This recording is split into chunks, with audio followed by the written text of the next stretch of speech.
We got just two tools to show you guys. This is the ToughBuilt hammer holster, and when it's on your hip here, you're going to see it's naturally got a cant here, and your hammer is going to come off at an angle like this. It's not going to be completely up and down like most hammer holsters. It's got room for a cat's paw.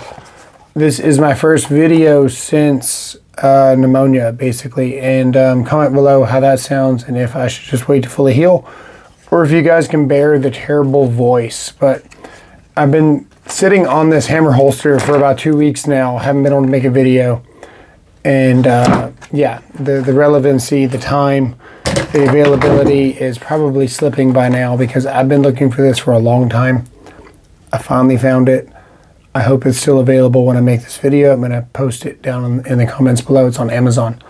So cat's paw can go in here. Hammer can go in here, and we can also fit a speed square in between here. Let's look at that. So just like all clip tech, we've got the button here on the back side, or the front side I should say. Push that button there to release your clip tech here. That goes around your belt, that clips on there, and then of course that just slides on there.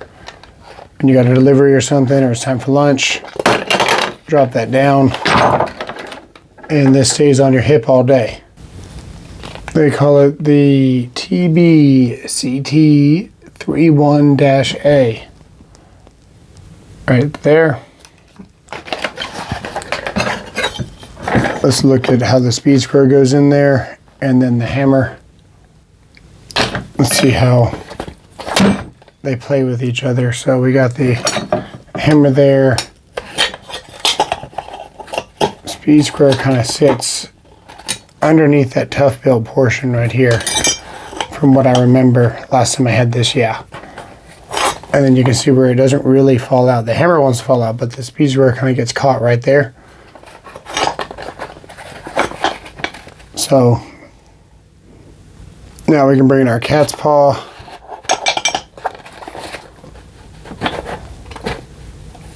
It's getting caught on that side. Flip it around. There we go. We can throw a tape measure on here. Last time I used this, it was more of a homeowner setup, which is what I think. I don't see professionals using this, but if you're doing some kind of DIY project and you just think you want a hammer holster, like I just needed one, there you go. Comment below if you're a professional, if this would be useful at all. I am an electrician, but I really enjoyed having this as a homeowner.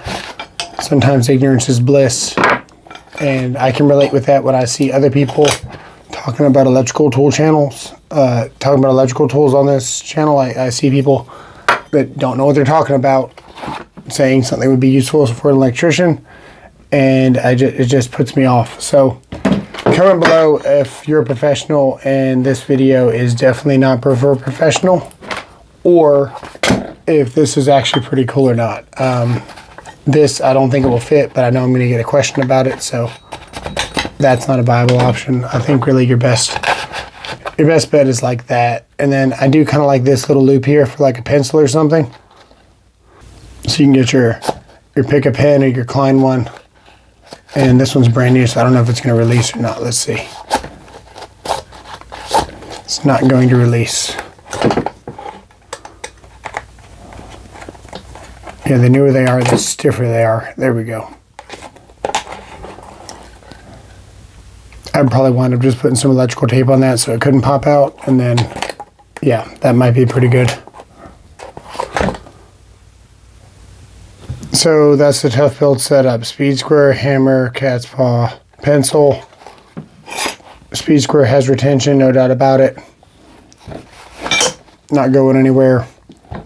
There you go. Let's look at the next one. Next up is the Milwaukee 4822-2915. Most versatile. Okay, 14-in-1.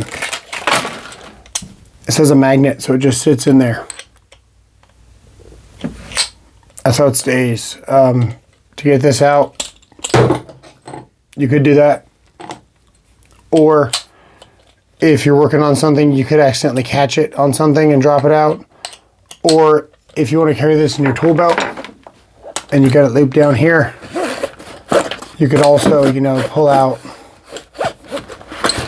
like that. I can see where this thing would be really irritating to carry in a tool pouch. I really can. I don't really recommend it for anything other than really probably a homeowner or somebody. I can just see where this thing would just get stuck and pull out immediately. It works. You get some pretty good leverage with it. And it's got some bit storage in the back. Really standard bits, nothing special about them. It doesn't ratchet. It has a lot of flats here when you're using it. We broke it down in a live, and you do get a lot of good leverage on it, but that's about it. It's really not a great screwdriver. I get a lot of comments of who uses a screwdriver like this. Well, most of us do. Most of us use a screwdriver like this, and then the final tighten, you're gonna go like this. If you were to try to tighten a screw and have to re-index and re-grab every time, you wouldn't be efficient. So everyone uses a screwdriver like this, and the flat is stuck right here where you're spinning, and it's just not a very good experience with this screwdriver. So yeah, unfortunately, everybody uses a screwdriver like this, and this is how it works. Nice, uniform, even, no change in texture, right? No change in texture. And actually this design here actually kind of pulls back in towards the palm of your hand. So you can actually spin this pretty easily, and the screwdriver stays pretty straight while I'm spinning with one hand here. If I take this one even does the same thing because it kind of pulls back towards you with this shape. If we look at this here, this really doesn't have a pull back towards you, and you can see the tip of this is kind of all over the place, and that's contributed a little bit towards this here.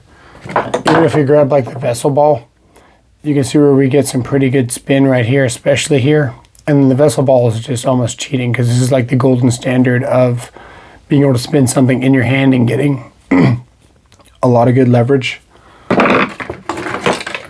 Even here is not too bad. It's a little bit short for me. I need this in the palm of my hand, but you can grab down here if you need to, and you still get some pretty good spinning. You can see where I'm actually getting pretty decent turning there without really being all over the place.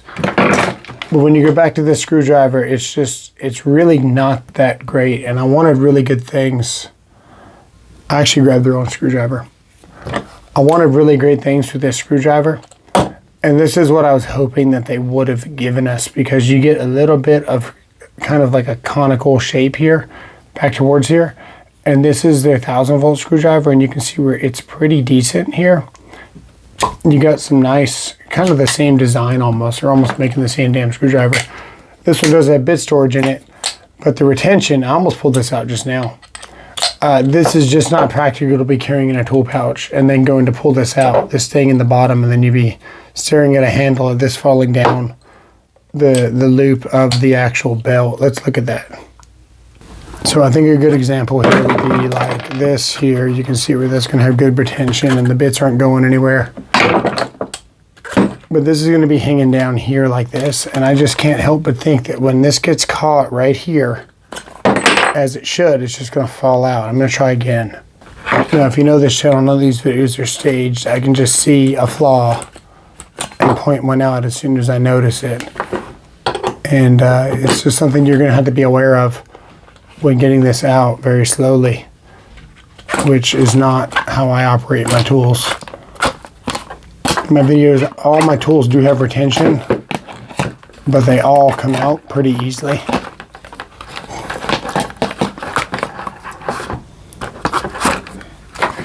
And they go back in pretty easily.